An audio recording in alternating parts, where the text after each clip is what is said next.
talk all the time. Yeah, with people. Okay, I mean now I'm talking with you. Am I not a person? No. Hey guys, welcome to my YouTube channel. Welcome to BAHLALI Space. I'm back with another video. My first collab. That was my first. My first collaboration, which I've been wanting to have guests on my space, as you guys know. I'm all about hearing other people's views and how they think about different topics, and so finally, level 1, we are allowed to now mingle with people. This very beautiful lady next to me is a friend of mine who I've known for since first year. Yeah. First year, guys. Nsovo. If you have Nsovo, Nsovo is a very, how can I say, a bubbly person. I think I liked you before we even became friends. Oh wow. Remember when you sent the message, I was like, you said my friend, I was like, what? You what? Yeah, I think that's what I said, and I was like, oh, my friend, and it's like, oh wow. I thought maybe I was just your friend, but you're not my friend, or the other way around. But yeah, we became friends like that, I guess. Yeah. But the main reason why I brought her here and for her to be my first guest is because we had a conversation, a very interesting conversation on WhatsApp. I think I had a perception of the kind of person that you are, and it was not so true. Yes, it was not so true. Well, not necessarily not so true. I just didn't think we are goa. Yeah. You know those people who are always happy? People are always happy and always alive. They always like... I guess maybe that's because you always saw me in that kind of mood and space. Like you didn't see me at my lowest and when I was going and wishing and all of those, you know. I think even people around you also don't know that Nsovo. Because I was so shocked. I was like, no ways, there's no way. No, but actually you're right, because like I once spoke to this girl and she was like, yeah, you don't look like someone who cries over things. And I was just like, what do you mean? You appear to be this, like you very, like I know people always think like I'm always happy, which is not true. Exactly, that's what I thought about. But for you have this I'm strong thing. Like as for me, it's like it's cute, it's what. You have this. Yeah, you have the thing. Yeah, but also I don't know. I just feel like that's because with you, I always thought you're just this happy person who's like just always happy. Palisa is just always this person who you're always gonna talk to her and she's just gonna smile and listen and everything. But that's I don't know. I just feel like we just know who this person projects themselves like in public or whatever, but we never like maybe get to know a person on a deeper level and the things that they go through and all those kind of things. So that's why when you think I'm just this person who's it all together and you know. Okay, then do you think Oguti that's the reason why most people who appear to be happy or people who know them to be happy actually go through the most a lot because they don't speak about things because people already concluded Uguti so and so does not go certain things. Like you not just like leave social media out because you know the person and like you see them almost every day. So you never assume Uguti they actually go through the most. Okay, I think because with me, I don't know, like I just grew up as that person who just didn't go to anyone when I was going through stuff. I was just always me. See, I'd be with you right now and we'd be perfect, like everything is good and everything, and then I go home, I'm alone now, and then that's when I actually face the reality of the situation. So I guess that's always who I've been to people who would say I don't really go to someone to comfort me and all of those kind of things. So it's like maybe people will come to me. So now it's like people are not used to seeing me at my weakest, even when like maybe I now come to you, I'm not okay or whatever. You don't even know what to do because it's like it's like I didn't even know you cry. Now you're just breaking down, and then it's just that kind of a thing. Because like even with my friends, like I mean we talk about stuff, but I don't think I would go to and them and just like cry and be like, guys, no. You joke about it. Yeah, exactly. Or talk about about it after you've gone through the thing. Yeah, in the group, actually this and that. Yeah, the only person that I actually talk to, like, on a deeper level is probably, it's Sissy too. Yeah, it's her that I tell to you, actually, no, I'm not okay. But the others, it's just gonna be like, I don't know. Okay, what am I supposed to do now? I think,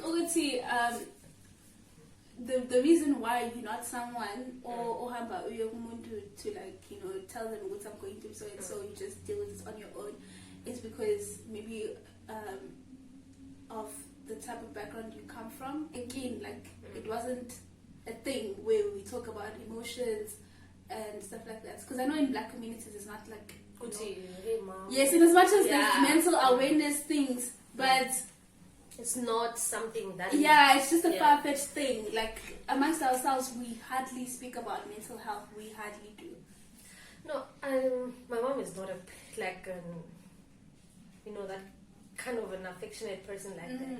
So in my house, we don't even it's now that I wake up, sometimes I'm like, how are you? But back in the day, you just wake up, do your thing. It wasn't a thing. Yeah, why are you greeting? I sleep with you. And even, I've never told my mom that I love her. Maybe when I was a kid. But now it's not the kind of a thing I'll be like, Mom, I love you. Or, yo. What? Really? Like, you ever? No. I don't even hug her. Like, I don't know. Well, this is surprising for me. No, I don't. We don't hug each other. Yeah, I'll tell my little sisters, I love you. I hug them, but... Okay, why do you do it to your sisters? Do you feel like it's something you wanted? I think because when we grew up, as a kid, like when you grow up with a kid, you always hug the kid and be like, yo, I love you, and all that stuff. So I think growing up, we just had that kind of a thing, and then... You grew up with it, you just continue doing it now. Yeah, but with my mom, because also when she had me, she was still young. Oh. So it was that kind of a thing. She wasn't, to be a parent, and because she wasn't there for me all the time, because she was at school. So I guess we never really got to build that strong mother-daughter relationship where if I'm going through stuff, I go to her and tell her, hey, Mom, actually, because even now, when I'm maybe not okay, I literally be okay at home. I'm just this person. I'm okay. Everything is fine. But I'm not okay. You see, like, I'll tell my friends, hey, actually, no. And it's alright and everything. Even when maybe it's to that point where I'm actually crying, and I do cry, yes. Yeah, even if it's to that point, I'll cry, but they'll never see me cry. And we live in the same, we sleep in the same room, but we'll just never see each other crying. Then how do you cry? Like, you because I'm usually awake like at night most of the time, so maybe it will be then, or if it's during the day, then when she comes, I have to be busy with something. Like, I don't know. I just don't know now how to just allow myself to be vulnerable in front of them, because it's just why do you think you should? Are you protecting yourself, or are you protecting them, or you're just afraid it's gonna be weird? I don't know. I think I'm protecting her more than anything. I just feel like I don't want to bring, like, I don't know, awkwardness. Not awkwardness, but I just feel like I don't want her now to think she wasn't there for me, and now I'm just going through all this on her own. Which I've been trying to tell myself, no, I'm hers to worry about, but I don't know, it's just like some things are just so easier in theory than practicing them. Yeah, true. True. But then don't you think, because like sometimes I feel like I do the same with my mother, whereas in, oh my gosh, she's gonna watch this. Sometimes I do the same in some, like, but whereas in situation where I feel like I should really speak out now and like tell her, like, this is how I'm feeling about this thing and so on and so on. But then I don't, because I know how far she's come and like the things she's been through, and I don't want to add on to that or make her feel like she didn't incomplete. Do enough. She didn't do enough. She's incomplete. So I'm like, just rather not. But then I realized later, at a later stage, I should have told her. Yes, I should have, and like I feel like you're compromising so much just to make your parent happy. It's like, I don't know, it's tricky. Yeah, because for me, I don't know, I just feel like, what's the use now? Because I don't know, I just feel like, you know, maybe if something happens, right, and then something that is not okay with me, or maybe I just go through something and then I don't tell her, and then there's just this many years or this long time that passes and I don't tell her, right? And it's been affecting me, and then I just get to this point where it's been so long that I haven't told her, and now I don't even know where, even if I wanted to tell her where I'm gonna start, like, cause we talk with my mom, like, we talk about cleanse around the house and everything and stuff like that, but we never really get to talk about how I'm feeling, how about that situation. or how she's feeling. Also, I guess the other thing is that I've never really seen her being weak. The only time I saw my mom cry, it was when her mom passed away at the funeral. I was so shocked, and I was still so young. I was like, why are you crying? Because I just didn't understand.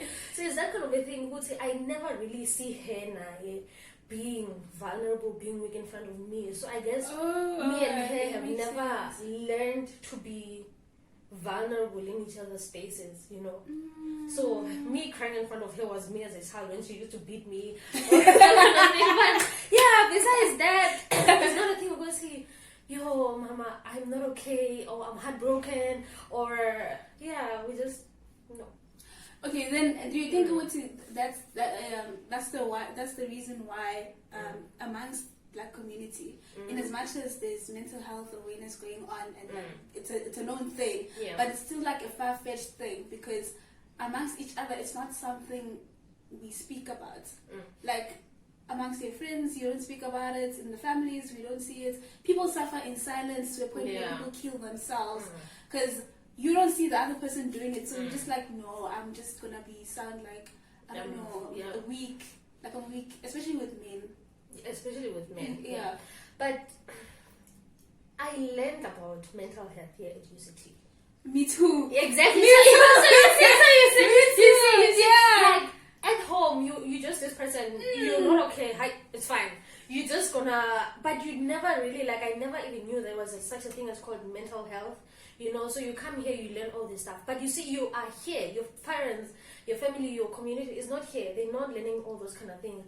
Now I go back home, I have to start from scratch, teach them to know, actually, there's this kind of a thing. Sometimes it's like, you're just not okay, but you don't even know what's wrong. Yes. They just don't understand. Like, I mean, she tries, ne? She understands what varsity is hard and all of that, ne? Like, even when maybe I fail a course or something like that, she doesn't. Exactly. Such things. Yeah, she understands, but I don't think she can ever really understand. Because to what extent? Because if you tell your mom, Mama, I am not okay, she'll want to know what's wrong.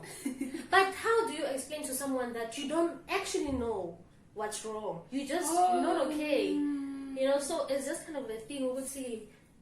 Because I remember I failed the course last year, and then I was telling her, I just wasn't okay, and she didn't know what to say. She didn't know what to say. You tell her on the phone, but you tell her. No, I was at home. You know, even when we're having this conversation, it's like one is facing that way, one is facing that way. You're busy with something, so that you don't get to have this conversation where you sit and then you like. Yeah. You facing the actual problem. No. Yeah, so it was just kind of a thing. I was like, I was not okay. And she was like, you just have to pass this year. So, like, and then, so it was that kind of a thing.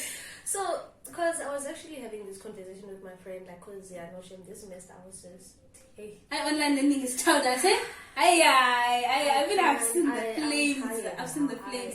If online learning didn't tell you, yeah. I just call. Hey, I don't even know what you are, but Where's Coco, guys? Because I feel like also with how hard university is, things that are gonna happen at home, like things that probably never affected you as much, but now when Pops tells you, everything just comes, and then you now, I don't know, because with me it's like things that happened in my childhood, like when academic wise I'm just stressed and everything like that. Then they just come back, and now they're just in my head and all those kind of things. I was talking to one of my friends the other day, because she was like, yo, Alisa, when are you like, if you're not okay emotionally, mentally, everything else stops. Yeah. Like you literally like, I have to fix this first before I can jump in and do everything else.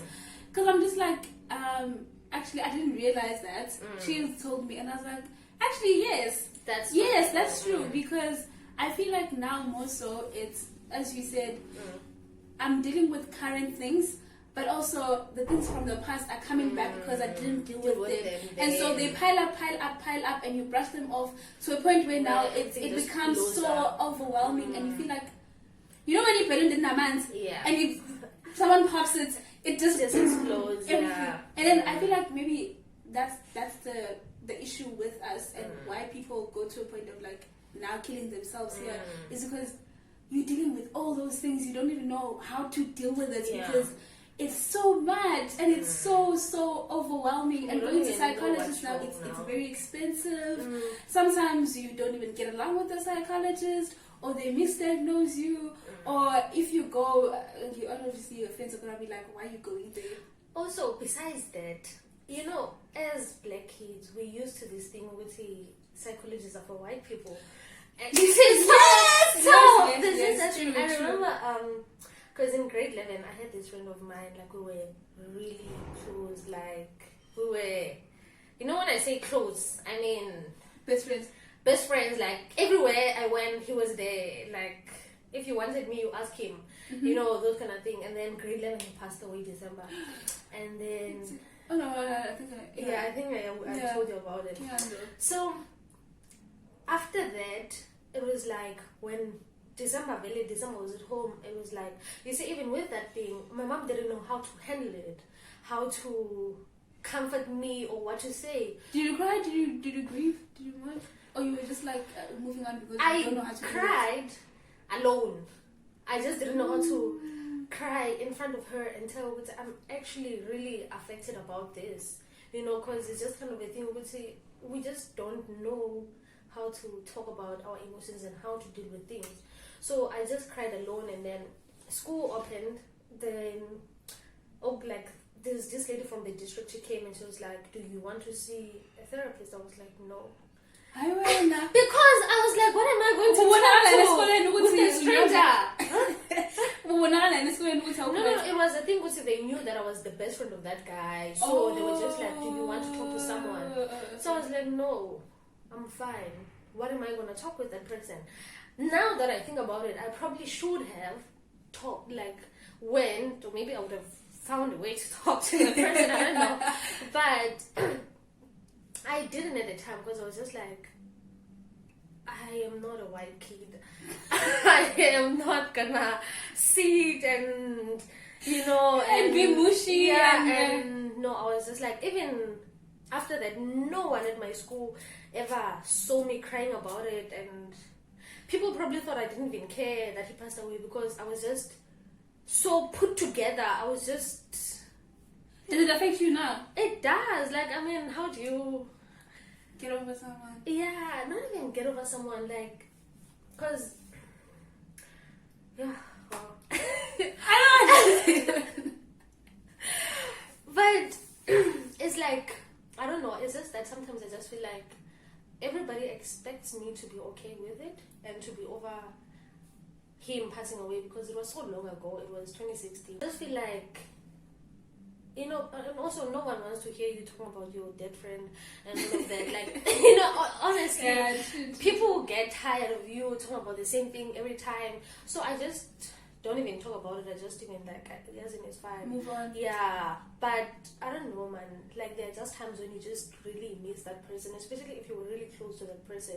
So you see, it's that kind of a thing, and then life happens along the way, and then, but my point is that like other things happen, right? So when now academics get too much, and then everything is just explodes, which This happened. yeah, and then it just feels like you don't even know what to do anymore.